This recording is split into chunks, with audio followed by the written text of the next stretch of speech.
welcome to Charcha 2020 for the rural development event. We've got some amazing conversation that's coming up. This is on holistic and inclusive rural development with Ronnie Screwvala in a conversation with Parmesh Shah. Ronnie Screwvala is an Indian entrepreneur and philanthropist who has been ranked in the top 10 most influential people in the world. Ronnie Screwvala is the co-founder of Swades Foundation, which aims to empower 1 million rural Indians every 5 to 6 years. He is also the co-founder of Upgrad, an online platform for formal education focused on the higher education and specialization sector. In 1990, Ronnie built a media and entertainment conglomerate UTV, which was... And we also have with us Parmesh Shah, who is the global lead on rural livelihoods and agricultural jobs at World Bank. Parmesh worked for government, civil society organizations, foundations, and other bilateral and multilateral development organizations in Asia and Africa regions in the areas of community-driven development, participatory approaches, institutional change, and natural resources management. He's an MBA grad from IIM Ahmedabad and pursued PhD in development studies at University of Sussex. I will hand it over to Parmesh and Ronnie to take this session forward. Thank you, Ronnie and Parmesh, for joining us. Lovely to have you here. There are lots of us who've joined on Zoom as well as on Quint, on Book My Show and other streaming services. Hope you have a great conversation. We'll try and get you some great questions from the audience as well. Over to you. Thank you. Thank you. We look forward to it. And hi, Parmesh. Nice to meet you digitally. Hi, Ronnie. Ronnie, good to see you. It's good to be here. It's 6 a.m. here in Washington, so it's bright and early here. And we hear welcome everyone. Washington is locked down for the whole of May now, is it? Yes, it looks like that.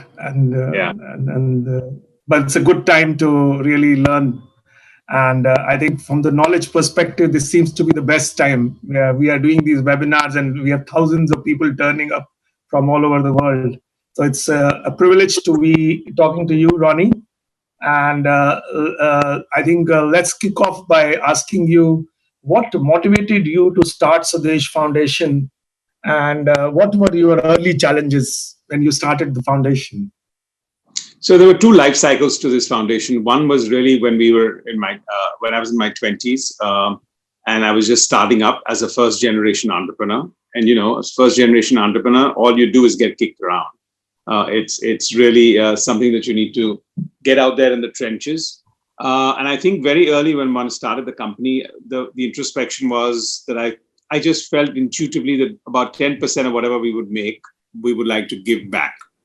At that particular stage, we didn't have any profits. We didn't think we were going to have profits for quite some time. So the first thing that happened is we had a 10,000 square foot office, and I put 1,000 out for a creche old age home. 2-3 years later, hired the first employee. And she came from the Raigad district in rural Maharashtra. So one foundation said, look, this is lovely.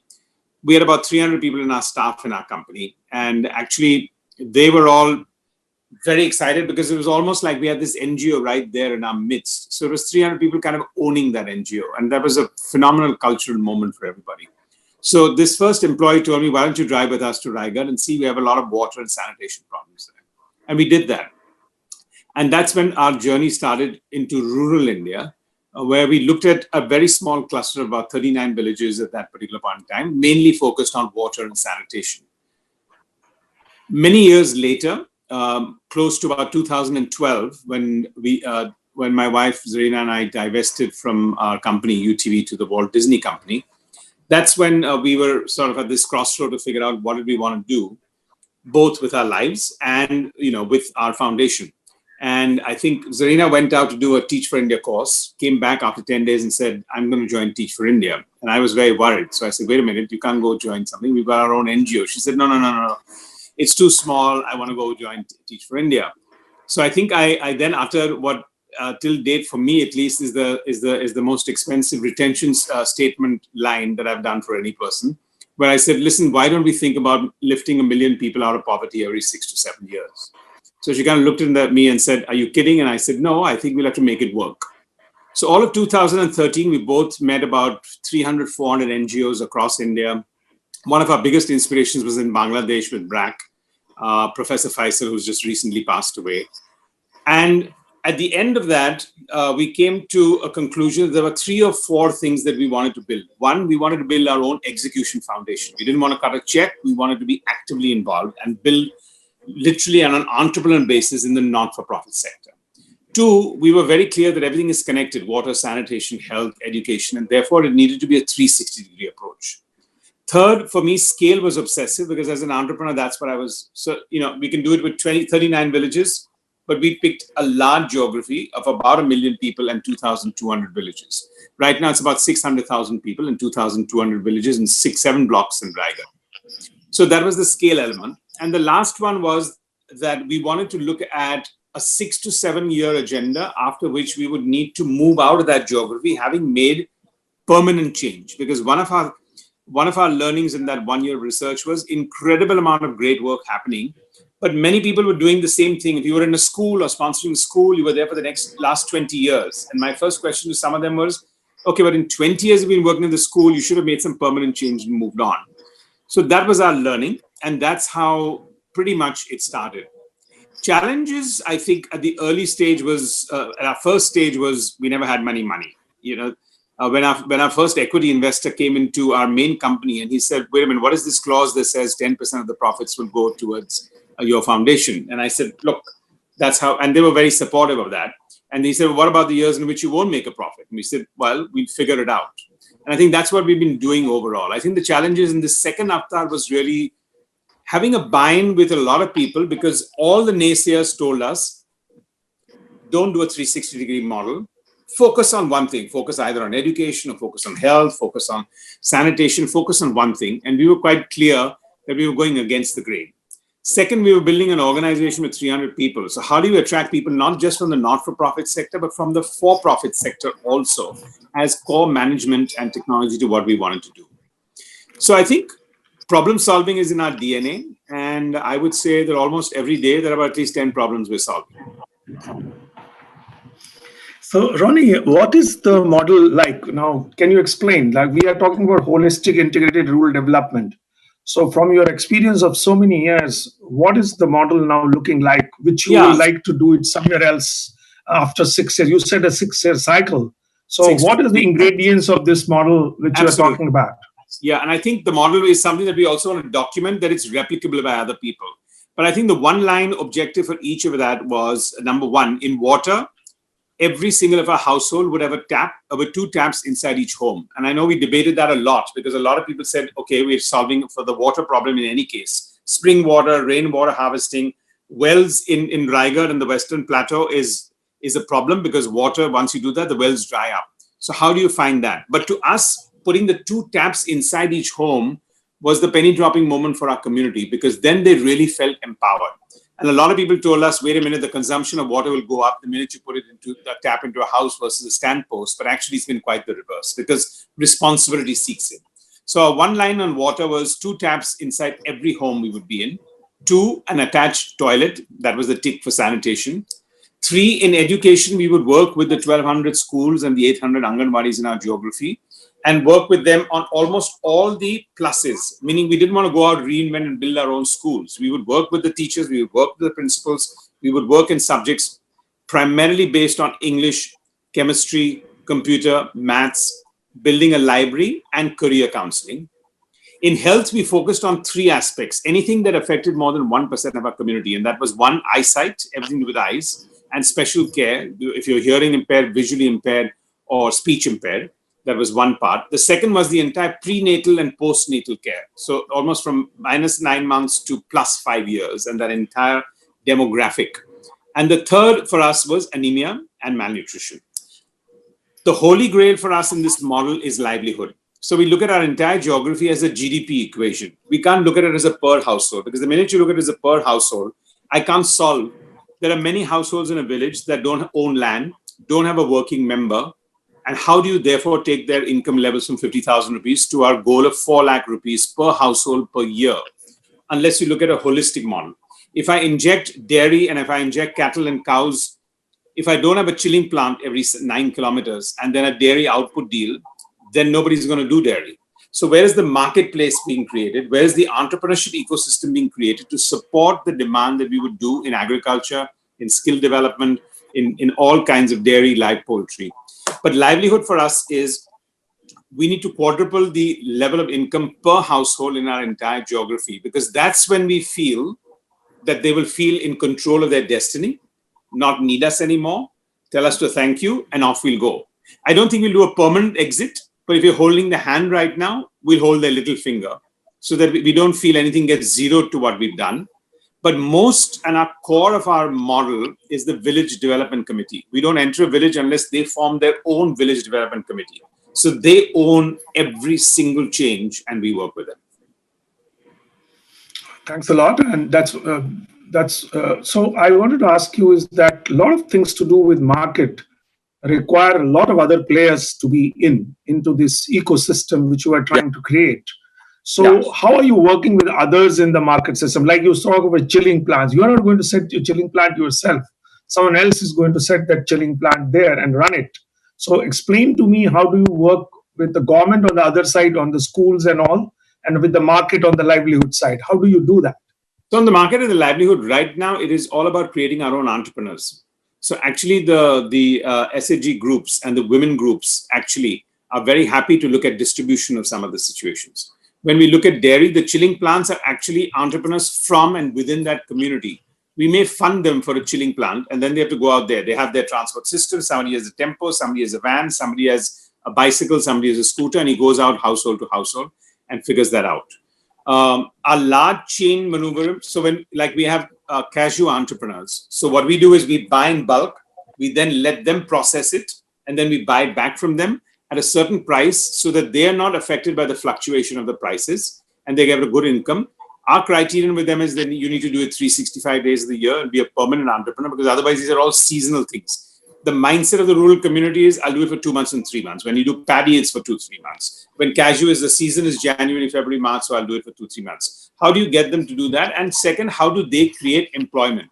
So second criterion for us, for our entrepreneurs, both for a chilling plant or in dairy or in animal husbandry and or in cashews, was you need to create another 10 jobs while you're doing that. So that's been the overall push for where we go there. In the first 4 years of our working from 2013, I think we had very little government interaction.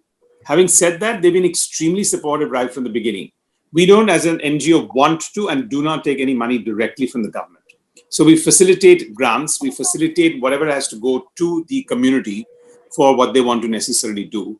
And part of our exit strategy is that when we move out in schools, when we move out with water and sanitation, when we move out even in health, we'll need the government to carry on with what they were doing, albeit at a much higher level of interface.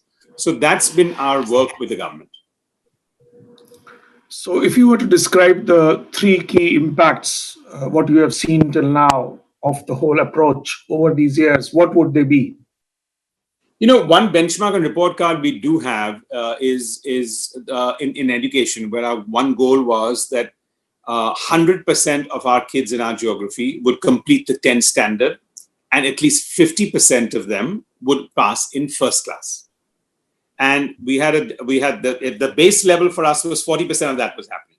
So 40% of the people were completing 10 standard and 40% of them were. So I think those were the benchmarks that we've moved the needle on, and that's been a strong one when it comes to education. I think the second one, a barometer for us, has been actual reverse migration. And I know today that's a huge challenge because of COVID, you know, the visuals that we all see are people going back. But I do believe that this migrant population in many countries, China has its own issues and also has a strong migrant population. India had a strong migrant. It's neither urban nor it's rural. It's one of the most orphaned communities overall. So for us, in our 100,000 plus homes, in our 600,000 people geography, 30,000 of the homes are people who are migrants. In the last 45 to 60 days, almost 20,000 of those 30,000 homes have been reopened and the migrants have come back. So how do you deal with reverse migration? But before that also, people who went out into the cities, and why were they coming back? Because water and sanitation was now given. The schools had got to a better place and they actually had an option for livelihood. And I think the third impact for us would be really the income change that we've done, because that's when people feel I'm in control of my destiny. From about the 7,000 to 10,000 entrepreneurs that we've created to the agri economy that we've been able to take forward, and the animal husbandry. If we can see that on a GDP basis, we are contributing between 70 to 100 crores of augmented income GDP in our geography, measurable every year.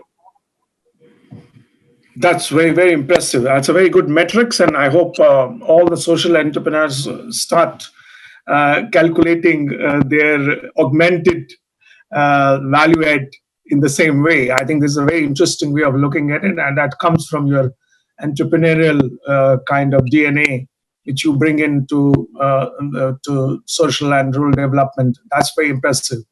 So I would now share some of our experiences of the World Bank briefly, and draw some kind of parallels between what you are doing and what we are doing, and then move to the current situation, which is on everyone's minds right now, on how do we use these models and invest in these models so that the kinds of issues we are seeing right now are really tackled at the roots itself. So World Bank started working on this rural development way back in 2000.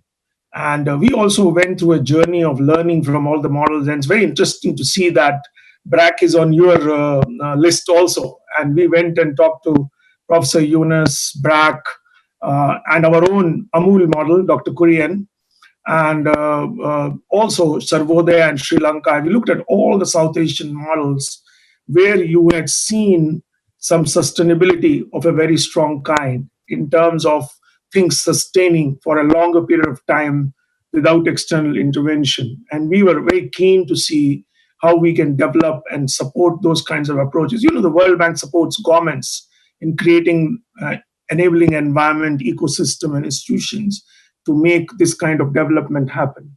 So in 2000, we invested in Andhra Pradesh, Madhya Pradesh, and Rajasthan in about 20 districts very intensively.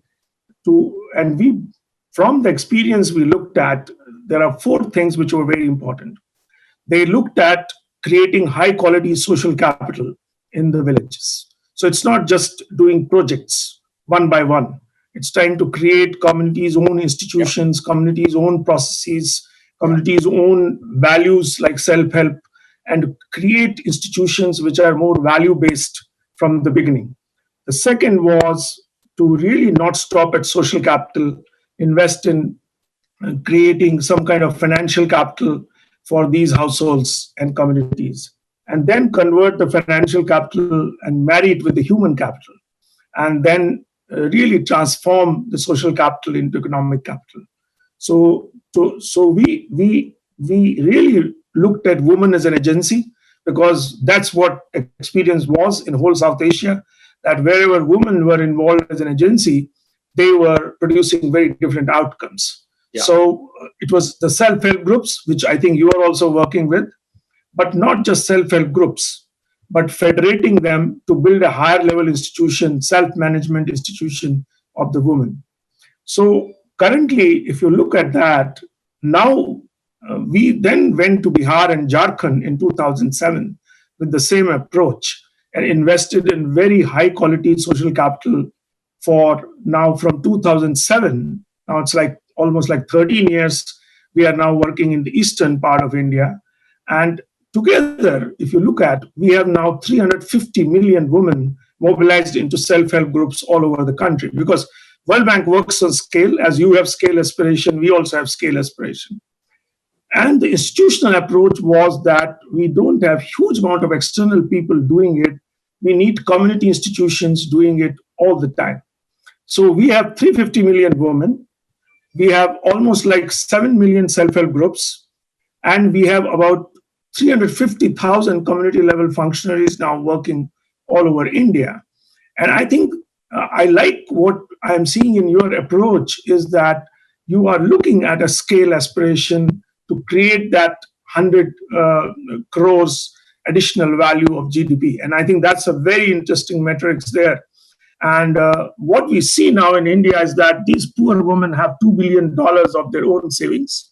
Yeah. They have mobilized almost $36 billion of commercial credit and loans. And they're running a lot of micro enterprises and enterprises of their own. And then the farmer organizations and producer companies, so that they interact with market on a very large scale. So I think this kind of a model has traction from the government side.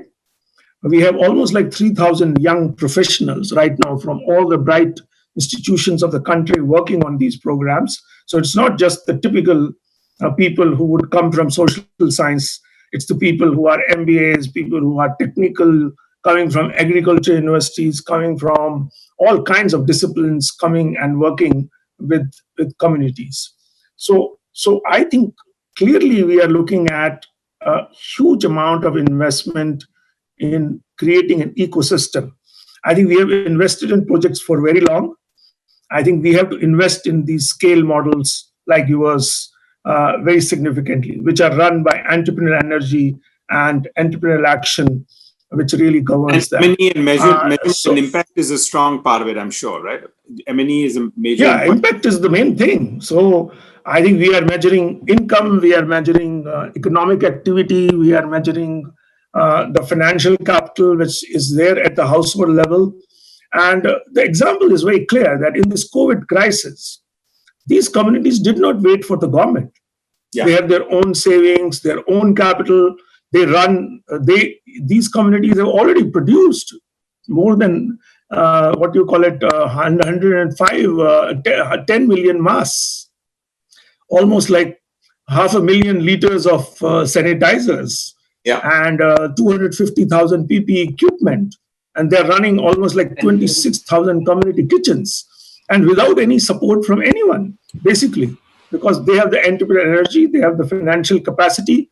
And I think this kind of creating these self-propelling institutions is very, very important. I think the vision you have of getting, moving from exiting from a very light hand holding in 6 years and having that aspiration from the beginning, the scale aspiration, the measurement, these are three things which are very, very important right now, which you have in the approach. And I think we need to learn lessons from that on how we invest in future into that. So I will move away now from that, unless you have any questions for me. No, that sounds good. I can see that's a very deep, and as you said, at the scale at which you all are operating, this sounds like a lot of continuous impact that's been creating over a long period of time. So that must be also very rewarding. But I think it's a 20-year kind of an investment now, almost coming to that. And we have a big battle in the World Bank also, which normally invests in a 5 to 6 year cycles of projects and then forgets about things. So I think from projects to creating more self-sustaining ecosystems is different. And that's why we need to finance them in a slightly different way. Yeah. So if you look at our collective investment over 20 years, in this, it is around $2 billion. If you look at it, of across about all the states in India, and I think you will hear from the people who are talking about it, and Vijay and all the people who really started this in the government are going to talk after our session. And so I think, Ronnie, we want to learn, because your example is unique, that you are not only working on livelihood, but you are working on health, education, and lots of other things. And I like that approach, because it is not a question that migrants which have gone out will come back and only work because there is economic opportunity. It is the livability. It is the access to education to their children. Right. It is the health access which will make them come back and see this an important option. So let's go back to talking about what we are talking about, the current crisis. And John, if you have questions from panelists, we can take them now and then build our discussion around that. So John, can you tell us what questions people are asking?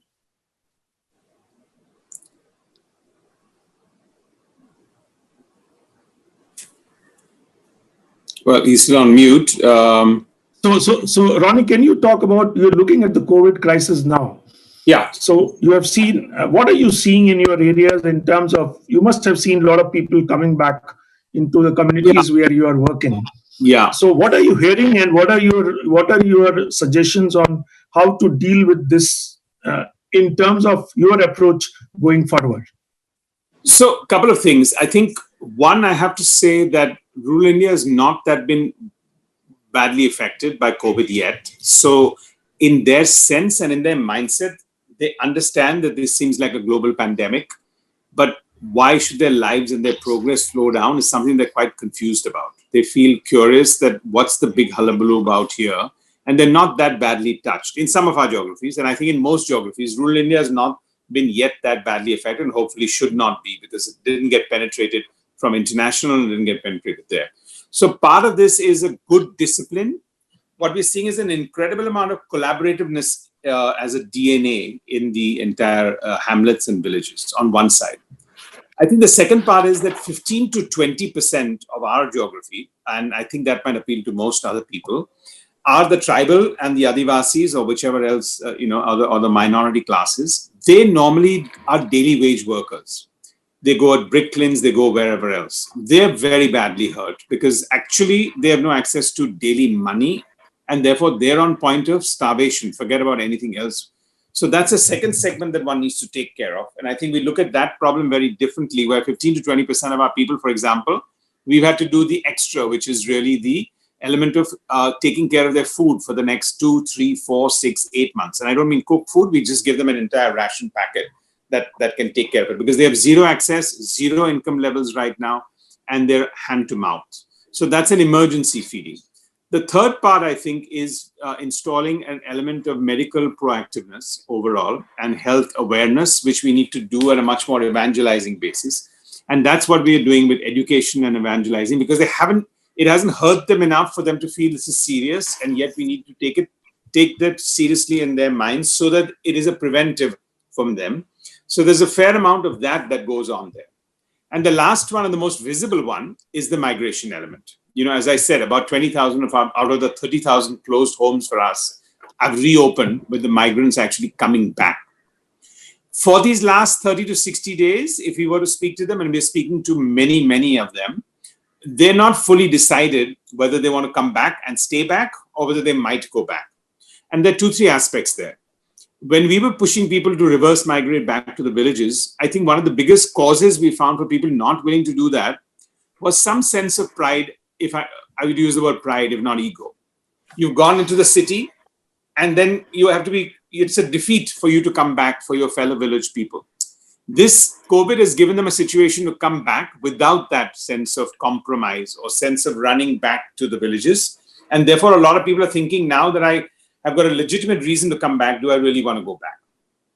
However, I think that this daily wage workers, when they go back into the city, could have a recalibration upwards of their monthly income, because I think there is going to be a shortage of core staff, whether it's drivers or deliveries, factory workers, whatever else, that filled up this daily wage worker, where the shortage will mean that people will have to pay a little bit more, 50% more. Right now, they were so hand to mouth that life could change. Our hope is that of the 20,000 people who come back, we can hold back 10,000 of them and give them optional income options in their place.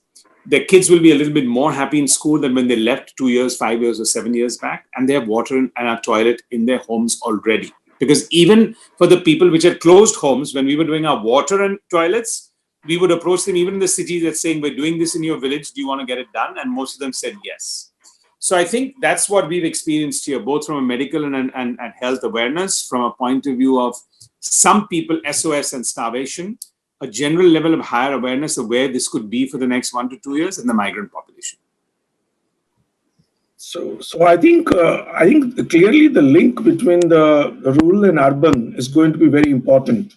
And so I think we had invested in a migration resource center in Gurgaon for all the migrants which were coming from the households we were working with in Bihar earlier, so that there is some kind of counseling system as well as a remittance system which is created, which creates the link between the two. And we found that in this particular scenario, it worked quite well, where people were able to get counseling on how to deal with the crisis and all that at this time. So Bihar government is doing something very interesting.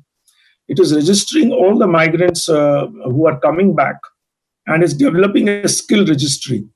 And it's linking them with all the enterprises which were already there in the villages, and asking them if they would like to offer their services in terms of either working on the market side of it and other side of it, so that they are able to get, somehow organically linked with the lots of economic activity, what is happening in their villages, and see how they can work on that more clearly. So I think this is something we need to work very critically on. How do we use holistic investments to create some kind of permanent kind of architecture to deal with the migrants as an important part of our intervention. Absolutely. This is one of the lessons we are learning there. John, you have something for us? Questions from the audience? Yes. I have a very interesting question for Ronnie from the audience.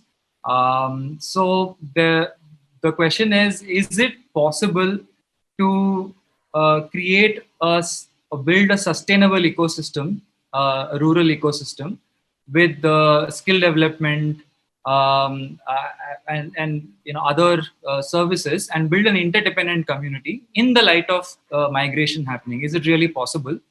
And what is your opinion on the changing livelihood patterns in rural India with more movement into non-farm incomes? That's broadly the question. Would love your take on that. So, I think we do about between 1,000 to 2,000 people on skill development on a regular basis and ongoing. Our experience has been, when people are coming to learn skill development, the skills that they're training for, there are not that many jobs in rural India. So then they need to move. When they move almost anything more than 30 to 40 kilometers of square from their homes, it's a very different context. So, we focus so much on skill development, we don't focus on the soft skills. And we are finding soft skills to be a major gap and a lack, where if you haven't got a culture to go join an organization, they keep rounding back. 70% of our people move out after 6 months from a job. So now in the last 2 years, our KRAs have been, they need to be in a job for at least 2 years after that. So the simple answer is yes, but you need to figure out that the outcome is not skilling. The outcome is the jobs and them staying in those jobs for 1-2 years. If they're there for 2 years, they're going to be there for life. Not to that same company, but they'll be in the same skill set. But otherwise, that gap of soft skills combination is something that needs to be done and needs to be tackled on an ongoing basis. And therefore, soft skilling and hard skilling would need to be done. Your second part, which is the reverse migrant part, yes, they actually come with a lot more hardened experience. They're seasoned. They've come into a city, they've lived a rough life, 200 people in a place, job, hustle, bustle, everything. So they have a higher level of aspiration than rural India does. And when they go back, they should be contagious about their aspiration level. Because actually, one of the big challenges we've seen is how to raise aspiration levels in rural India. So this aspiration quality that I think the reverse migrants would bring back is a very strong quality, because it'll spread as they talk, as they go to the mandir, as they go to anywhere else. That will spread, and that's a strong part for us to keep them there. They'll have a little bit sharper entrepreneurial skills. They'll know what it is to the up and down. Sometimes in the rural villages, you've not had your big challenges and problems, and you don't get seasoned. So I think those are what I would look at to take forward. Got it. Thank you. I have one more question, and this is on the point that both of you touched on, which is monitoring and evaluation and the prominence of several evaluation methods, including RCTs. How do you think about this, and what is the right way to evaluate holistic rural development models? Interestingly, one question is, how do you evaluate and assess happiness of eventually the participants in rural communities in these programs? I leave the question. Maybe Ramesh may want to lead and answer that. Sure. No, I think this is a good question. I think you have to use mixed methods for these programs. I think quantitative methods are not good enough for that. So you have to build a lot of qualitative and analytics to do that. And I think getting a kind of a benchmarking people's own indicators of what they see as aspirations and building a monitoring evaluation system based on that is very, very critical. So we continuously look at indicators from perspective of the aspiring households and from the different people in the households, the young women and the migrants, and you take and build a composite kind of indicators based on that. But I think it's important in these models to look at livability, look at quality of life, and look at economic development altogether. We are dealing with also a lot of social issues while this is going on. Like a lot of our programs, I think 50% of them are working with scheduled castes and scheduled tribes, which are facing all kinds of discrimination, even in the societies there.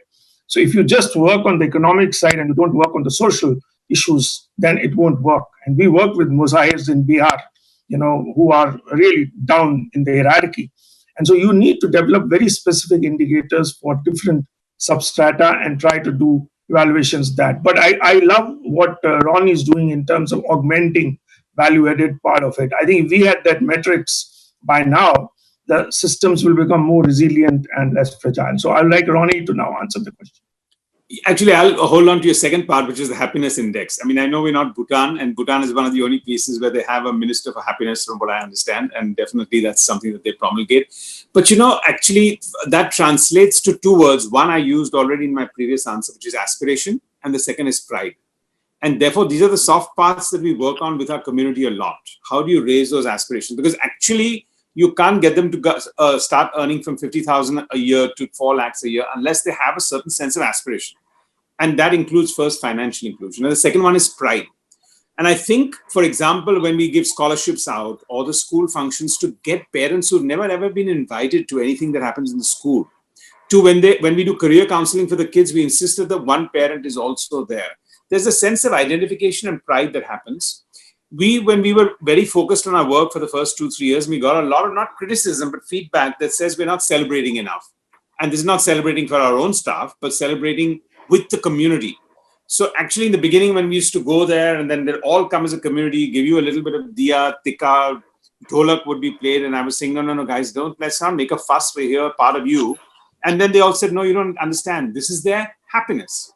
They're expressing their sense of pride. So I think getting their sense of pride, getting the sense of aspiration is really their quotient of happiness and their ability to be able to speak out their experiences. Got it. Thanks so much, Parmesh and Ronnie. Another interesting question is, we've got about 10 minutes, so I'm conscious of time. Another interesting question is, how do you really finance these models? What challenges did you face when you started raising funds? And I think the question applies to Parmesh as well. One is, how do you fund these models at large? And at a micro level, what are the right financing models for rural entrepreneurs as well? Whichever you want to take first. Ronnie? Well, who better than the World Bank to answer that, right? So, no, it's not that. It's the financing is like it has to happen at many levels. Of course. It's micro. See, the problem is that if you look at this as a pure financing issue, then it's not the right issue. So if you look at the way we looked at it, we bought a lot of commercial banks into investing in this kind of an approach. So it's like, how do you make a lot of poor people credit worthy? And can you create kind of clients who are bankable? Do you have a pipeline of entrepreneurs who will have ideas which are there? So once you invest in that ecosystem, so we have taken an approach, we will invest in the ecosystem, and you can see that our $2 billion investment has led to $45 billion investment from commercial banks. Almost every bank branch in India has to look at women self-help groups and proposals they are giving, and we make each community produce a micro investment plan, and that plan is presented to the bank branch, and the bank branch then decides how much they are going to fund each year. So I think we need to create sustainable processes and sustainable institutions, the ones which Ronnie is also creating, which will make investment come from all sides. Now, how do you need money for that? Because I have worked with almost all the institutions there. So I was initially working for Aga Khan Rural Support Program, which is a Section 25 company, with Dr. Kurian as our chair and all. And so we worked with an endowment from Aga Khan in the beginning, but we then went on to raise resources from multiple resources to create a corpus based on which these models will work. So getting this project funding is not the right thing. I think a lot of corporate funding has to come from creating corpuses for these kinds of processes. So I think these kinds of money will come partly from the government, but it will come from a lot of private philanthropic sources, which can look at financing this over a period of time. But I think communities are also raising their money directly. I have a lot of micro industrialists and industrialists funding into the funds of these self-help groups. So we need to create a community financing model, a commercial financing model, and a philanthropic financing model, and hybridize this over a period of time so that a lot of financing happens to finance the ecosystem. I'll stop there. Yeah, just to sort of add to that, I mean, we're a family foundation. So Ronnie, I think...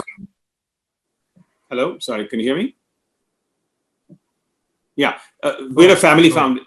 Yeah, we're a family foundation. So when we look at our funding, for the first 2 years, I have to say we had a lot of naysayers on this 360-degree model. And everyone said, no, we're not really going to fund you because you're doing it at scale. It's all too much. Where's the focus? So we got zero support and zero funding for the first 2 years. So, but I think we were fortunate enough and blessed enough that we said, this is the model we believe in, and we'll put all 100% of that money. Our annual outlays are a low of about 80 crores and a high of 150 crores per year over the last many, many years. And that's the kind of money that goes into the model that we are creating for the geography that we're creating. So we look at 4 parts now. One is the community. We insist that about 15% they contribute because then they own it totally. Now, you go to the Adivasis and the tribals, it's okay. We'll take 500 rupees for them. We may take 2%, but we take 2%. But by an average, 10 to 15% of our outlay, we want them to contribute on for the water, for the sanitation, for the drip irrigation that we do, for the cattle or whatever else. The second part is the government, where we don't take any money, but we identify schemes that they can avail of and contribute. The third is obviously the family foundation that puts in the full gap amount outside of the overheads. Anything that we have decided, this is our target for the year, this is what we're going to spend. Anything that we can't raise from anything else, we'll put in. And the fourth, of course, is donors. But after the second year and onwards, I think we've had some incredible partnerships with a lot of phenomenal donors who've been with us for the last 4 or 5 years on a non-stop basis. You know, it started a little bit with Mr. Tata and the Tata Trust, who came in with us specifically in infrastructure, in water and sanitation. Then after that, HSBC and Deutsche Bank and Standard Chartered and Sun Pharma, and the list is long. And we've had a lot of donors. So I'd say today it's almost like a 50% contribution from them, 50% contribution from the family, and then the community and a little bit of the government schemes. That's how we fund it. Understood. So last 5 minutes, we'll like you to answer, because a lot of the audience who joined us are young professionals, possible non-profit founders, with fresh ideas. What would be each of your advice, ideas, thoughts for them to really build an organization from ground up, occasionally or very often with radical ideas? What would be your advice to them? Well, the first thing I would say that don't think about, when is a good time to do it, because the only good time to do it is now. Okay, and it doesn't make a difference whether in the present COVID situation or we weren't in a COVID situation or there's a post-COVID situation. Second, you have to go with your gut when it comes to that. And I think the sense that I need to have before I give is a little warped. I think today more than ever, outside of the money, the sweat equity that you would put in and the smartness that I think the younger generation puts in is incredible. If I'm putting in 100 rupees today, I know that I know exactly where the 100 rupees is going. If I'm cutting a check, the probability is that it's not that it's going to get embezzled. It'll just get lost in the overall system. So when you're putting in that sweat equity, you constantly learn from lessons. So I think one, you need to roll up your sleeves and get in there. I think the best example I can give is of my daughter, who actually went overseas, studied in film school, came back, did one documentary for the 100 years of Indian cinema at Cannes, walked into my room and said, I'm done with cinema. I want to start my own NGO. And even though we have this foundation, the Swades Foundation, she has started her own lighthouse project, which like in America is the big brother, big sister kind of a model, which is mentors and mentees. And I can see that the 750 to 850 mentors that they have, actually, they benefit a lot from this program than even the mentees, which is the street children and the underprivileged. The only point is you don't need much of funding. But I think today's younger generation, all I would say is just go for it. And for a lot of you who feel, oh God, but what about this year when I may not have a job or I may not have the income? Imagine in a 2020, your entire CV, whichever way you look at it, will have a COVID stamp on it. People will look at 2020 with a little bit of with a soft approach, even if people say I don't miss the job, because they won't reflect on you and your personal capacity. They look at you, they reflect on you as this was a COVID year. Now imagine in that year, you decide to give back to society and your CV has, okay, I didn't work, but I did a lot of social work. It would be incredible. If I was there, I'd hire that person in 21 anytime. Brilliant. Parmesh, thank you, Ronnie. Yeah, I think I agree with Ronnie. I think go and deep dive immediately, and don't wait for, perfect situation to be there. I personally have a gut feeling that during COVID, a lot of very innovative social enterprise will come out, because from constraints, a lot of new things would come out. I think it's important to deep dive, go into the thing, understand, learn quickly from it, and then try to start doing things quickly. I don't think resources are a constraint in our country. That's what I think is a misnomer, that once you have a good idea around that, people converge. And what Ronnie is saying is that so many people converge around good ideas, basically, once you have that. So I think, but don't compromise on learning and developing a good approach first, because as Ronnie said, they learned in the beginning, and then it was possible for them to scale up there. And that's what I talk to. Like, we have 3,000 young professionals working on these programs, and a lot of them go back and set up their own institutions.